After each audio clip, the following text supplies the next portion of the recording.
everyone. Thanks for listening to Wake Up, Look Up, a podcast where we connect events happening in real time to the gospel of Jesus Christ. I'm Zach Weihrauch. And today's episode is on Inside Out 2. What does God say about anxiety?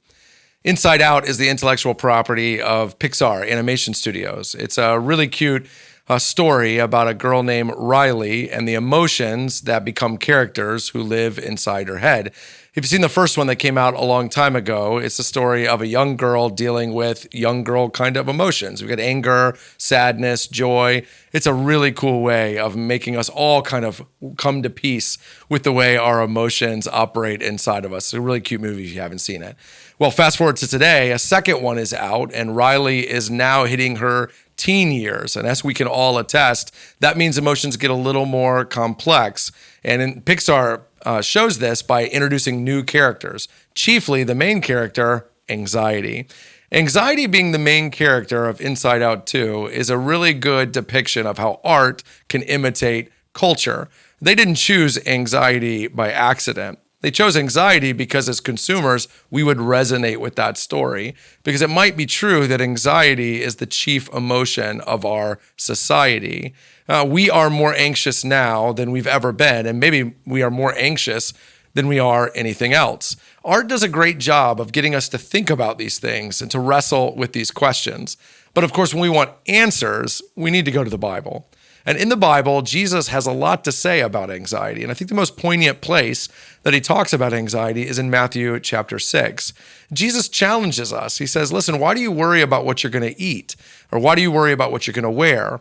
The birds don't worry about what they're going to eat, and yet every morning God feeds them. The flowers don't worry about what they're going to wear, but every day God clothes them. Jesus isn't calling us to passivity. He's not telling us to sit in our living rooms waiting for God to drop food from the sky or to magically clothe us.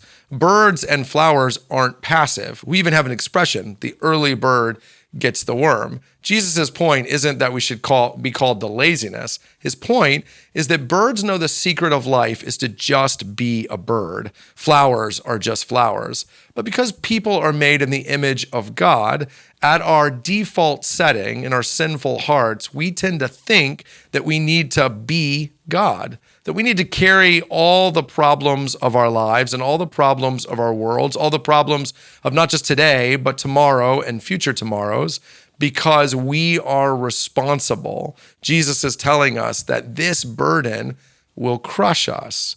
See, the reason why you and I are so anxious is we have more information today than we've ever had. We know all the problems of our world. We're in tune with the problems of our hearts, of our heads, of society. Information is at our fingertips. It's never further than our smartphones. But all this information can make us feel omniscient, but we're not.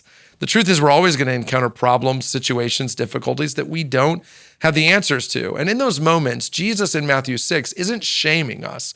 He's not telling us that anxiety is something we should feel bad about. He's telling us it's something that should remind us that we're not God. And more importantly, it should remind us that there is a God and that he loves us and that he's for us. In other words, as Paul says in Romans 8, that God is working all things together for our good. Jesus says, worry about today. Today's got enough trouble. Don't worry about tomorrow because God has tomorrow. Inside Out 2 is doing a great job of forcing us to acknowledge our anxiety. And it's not trying to shame us. And I don't think the Bible is either. But the Bible is telling us there's somewhere to go in our anxiety, to run to the God who loves us, the God who does know the answers. That's what it means to be a Christian in dealing with anxiety. But let me just add this at the end. It's also what it means to care for each other. Anxiety can be sometimes more than any one of us can deal with.